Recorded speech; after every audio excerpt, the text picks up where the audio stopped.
መራቂው ሰላም በሰማይ ላይ እንዳለች ላም ታሪኳ እንጂ ወተቷ ባሊ ባይሞላም ሰላም ብያለሁ ሰላም። ልጆች ጆሮአችሁን ተሰጣችሁኝ እመርቃችኋለሁ። ያኔ በእኛ ጊዜ ሁሉ ነገር የተትረፈረፈ ስለነበር አንድ ዕቃ በገንዘቡ የገዛ ሸማች የሆነ ነገር በነፃ ይመረቅለት ነበር። ለምሳሌ ላም የገዛ ሰው ጥጃ ይመረቅለታል። ወንበር የገዛ ሰው ተቀማጭ ይመረቅለታል። ልጁን ከፍሎ ያስገረዘ አባት ራሱ በነፃ ይገረዛል። ዛሬ ግን ሁሉ ነገር ተመናምኖ አፍ ብቻ ስለተረፈ ባፌ ብቻ መርቃችኋለሁ። ልጆች የወልዳችሁ ሳሙ፣ አልፎ አልፎ ቃሙ። ምድሪቱ ብትሞላም ቅሉ ብዙ ተባዙ ፕላኔቶችን ሙሉ። አዎ ከብዙ ዓመታት በፊት እኔም እንደ ሰው ምሽት አግብቼ ወንድ ልጅ ወለድኩ። አልተመረቀልኝም። እልም ያለ ሰነፍ ሆነ። እኔ ታታሪ ነኝ። ነፍሷን ይማርና እናቱም በአንድ እጇ ሹራብ በሌላ እጇ ሹርባ የምትሰራ ባተሌ ነበረች። እንዲያውም ይህም ባተሌነቷን አይቶ መንደርተኛው ሁሉ እመቤት የሚለውን ስሟን ትቶ መስሪያ ቤት እያለ ይጠራት ነበር። ልጃችን ግን በማን እንደወጣ እንጃለቱ ትምህርት ቤት ከገባ ጊዜ ጀምሮ ወላጅ አምጣ ነው እሄዳለሁ፣ ወላጅ አምጣ ነው እሄዳለሁ፣ ወላጅ አምጣ ነው እሄዳለሁ። በኋላ መመላለሱ ሲታክተኝ እዚያው የሚማርበት ትምህርት ቤት ውስጥ በአትክልተኝነት ተቀጠሩ። ልጆቼ እያዳመጣችሁ ስለሆነ እንደሚከተለው መርቃችኋለሁ። ተባረኩ። ለነገሩ ድሃ ከሚባርካችሁ ሀብታም ይማርካችሁ። መዳፍ ለማንበብ ካልሆነ በቀር የሰው እጅ ከማየት ያድናችሁ። ትርፍ ልብስ ያላችሁ ለተቸገረ ስጡ። ትርፍ አንጀት ያላችሁ በኦፕራሲዮን አስወጡ። እናም እንደነገርኳችሁ ልጄ ብለው ብሰረው ትምህርት ስላልገባው ወደ ቤቱ ገብቶ ቁጭ አለ። ቁጭ የሚልበት በርጩማ ዕለት ከዕለት እየጎደጎደ ሄዶ 3 እግር ያለው ድስት መሰለ።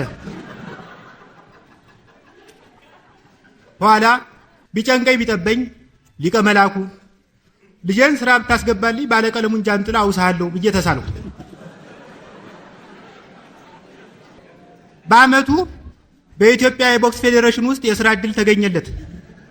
እሱ ግን መቼም የጠብም ሆነ የጥበብ ተሰጥኦ አልነበረውምና በዳኝነት የሥራ መደብ ካልሆነ በቀር በቦክሰኝነት አልመዘገብም ብሎ አንገራገረ።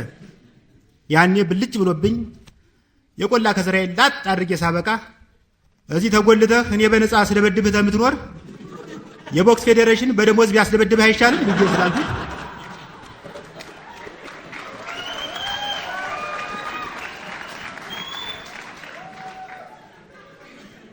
ብዬ ስላልኩት ሄዶ ተመዘገበ። በኋላ የደረሰበትን ጉዳት ስታዘብ ግን አዘኑ። ባባው ትዝ ይለኛል። ከመጀመሪያ ተጋጣሚው ጋር ተደባድቦ ሲመጣ ፊቱ አብጦ አይኑ ተውጦ ሌላ ሰው ስለመሰለኝ የኔ ልጅ መሆኑን ያረጋገጥኩት በዲኤንኤ ምርመራ ነው። አንድ ስመጥር ክሊኒክ በነፃ አከመልኝ። ቆይቶ ግን የክሊኒኩ ስራ አስኪያጅ ጠራኝና ልጆትን በነፃ ስላከምነው የክሊኒካችንን ስም ክንዱ ላይ ተነቅሶ ማስታወቂያ ይስራልን አለኝ። አይን ቅሳትት የልጄን ክንድ ስፋት የማውቀው እኔ ነኝ። የልጄ ክንድ እንኳን ለንቅሳት ለክትባት አይመችም ብዬ ተከራከረ። እንደምታውቁት የቦክሰኛ ህይወት ችግር ነው፣ አሳር ነው፣ ከጓንት ወዳፍ ነው። ይህን የተረዳው ልጄ አትሌት መሆን አለብኝ ብሎ ወሰነ። እኔ ግን ተው ልጄ፣ ከቦክሰኝነት በቀጥታ ወደ አትሌትነት ዘሎ አይገባም። መጀመሪያ ቢያንስ የአትሌት ቦዲጋርድ ሆነ አመት አገልግል ብዬ መከርኩት።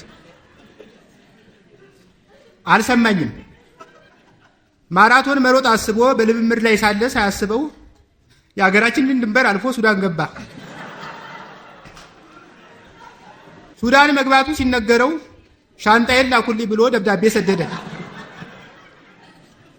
ልጆቼ ጆሮአችሁን ስለሰጣችሁኝ እመርቃችኋለሁ። በጌታ ስም ባጋንንት የታሰሩትን አስፈቱ፣ በኔ ስም አካውንት ክፈቱ። ሴቶች ጤናችሁን ጠብቁ፣ እምብርታችሁን ደብቁ። ወንዶች መቅሰፍትን ፍሩ፣ ጭናችሁ መሃል ባለው ድጅኖ መቃብራችሁን አትቆፍሩ።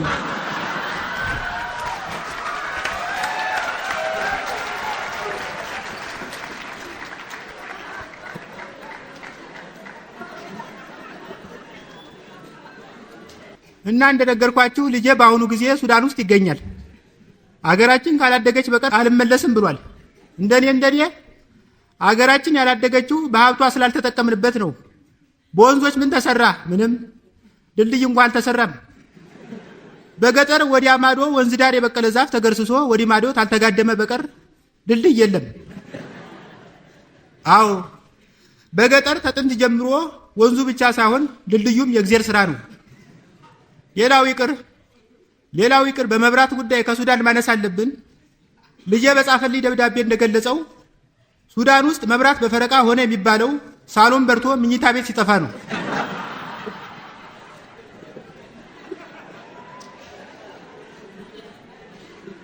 አዎ ፈጠን ብለን ስሜታችንንና ወንዞቻችንን መገደብ አለብን። አለበለዚያ የኃይል እጥረት በዚህ ተቀጠለ ኤሌክትሪክ እንደ ደመራ በአመት አንድ ጊዜ ብቻ እንደሚበራ አልጠራጠርም።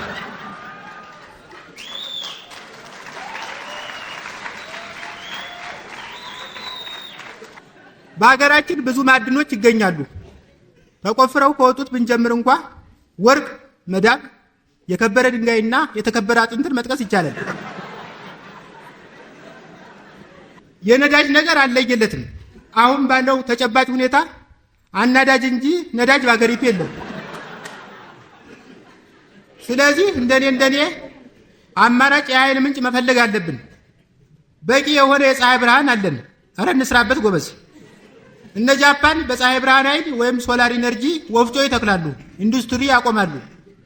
በእኛ ሀገር ግን የፀሐይ ብርሃን ኃይል ወይም ሶላር ኢነርጂ የሚያገለግለው ብቅል ለማስጣት ብቻ ነው።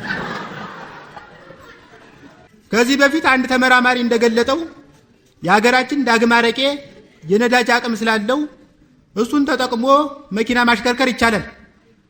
በእርግጥ ከሾፌሩ ተርፎ ለመኪናው የሚበቃ አረቄ በአገሪቱ እንደማይኖር አውቃለሁ። ብቻ እንዲያው ቢጨንቀኝ ነው። ይህን ሐሳቤን ይዤ ከአንድም 2-3 ኤፍኤም ብደውል ስልኩ ተያዘብኝ። በኋላ ጫማዬን እያስቀባው ለአንዱ ሊስትሮ በቃሌ ወጣሁለት። ስጨርስ አስተያየት አለህ ብዬ ጠየቅኩት።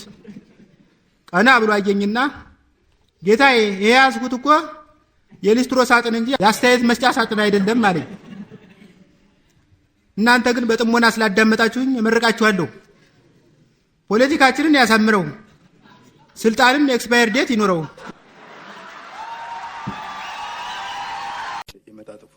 የምኖረው መገናኛ አካባቢ በሚገኝ ኮንዶሚኒየም 3ኛ ቆጥ ላይ ነው። ኮንዶሚኒየማችን ባለ 5 ቆጥ ቢሆንም የእርገት ማሽን ወይም ሊፍት አልተገጠመለትም። በጣም የሚያሳዝነው መወጣጫ ደረጃ እንኳን የለውም። ስለዚህ 5ኛው ፎቅ ላይ የሚኖረው ኗሪ ከታች ወደ ላይ የሚወጣው እንደ ደብረ ዳሞ መነኩሴ በመጫኛት እየተጎተተ ነው። ሳሎኔ ውስጥ ተቀምጬ የቁርሴን መድረስ እየተጠባበቅኩ ጋዜጣ ነባለሁ። ሰራተኛ የብርቄ ጓዳ ውስጥ መክተፊያዋን በተደጋጋሚ እንደ ድራም ትጠልዘዋለች። ሲፈርድብኝ ከኔ ሳሎን በላይ የጎረቤት የመኝታ ቤት ይገኛል። ሰውየው ማታ ማታ ስለሚሰራ የአባወራነት ተግባሩን የሚፈጽመው ቀን ቀን ነው። የዛሬው ግን ለየት ያለ ነው። ዱ ዱ ዱ ዱ ሲት ሲት ሲት ሲት። አንዳንዴ ሳስበው ኮንዶሚኒየም ውስጥ መኖር ማለት ታጣፊ አልጋ ውስጥ መደበቅ ማለት ነው። ዱ ዱ ቀሽ ቀሽ ግግግግግግግ። እንዴ ሴትዮዋና ሰውየው ምን ነካቸው? ከነገ ጀምሮ ግብረ ሥጋ የለም እንዴ? ምናልባት ያልሰማሁት አዋጅ ታውጆ ይሆናል። ከነገ ጀምሮ ሚስቶች ሁሉ እንደ መሬት የመንግስት ይሆናሉ የሚል አዋጅ።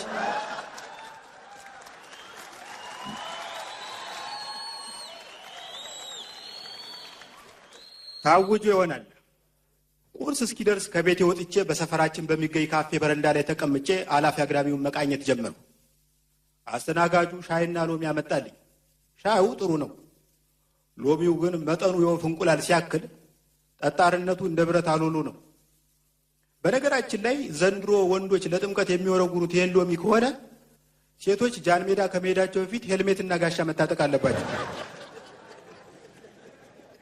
የመጣልኝን እንደ አሎሎ የጠነከረው ሎሚ በመሮ ከበሳሁ በኋላ በሻይ ብርጭቆ ላይ ደግኜ ማልመዝመዝ ጀመርኩ።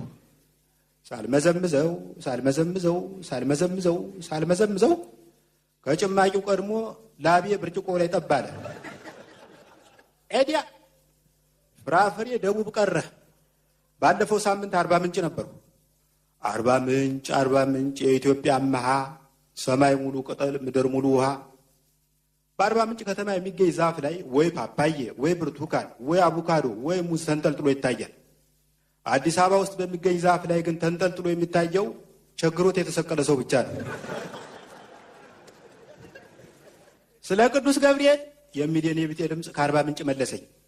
የኔ ቢጤው አጠገቤ ወደ ተቀመጠው ነገረኛ ተስተናጋጅ እጁን ዘርግቷል። ደግሞ ዛሬ ገብርኤል ሆነ? ሰውዬ አስተካክለ ብትለምን ይሻላል አለ ነገረኛው ተስተናጋጅ።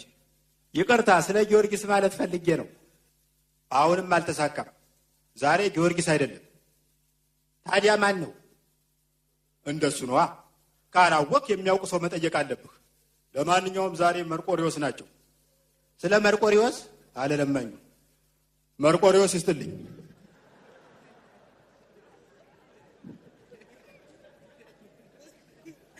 ከጥቂት ጊዜ በኋላ ከፊት ለፊቴ ባለው አውራ ጎዳና አንድ ፈረንጅ ጥቁር የጉዲፈቻ ሕፃን በሆዱ አዝሎ አለፈ።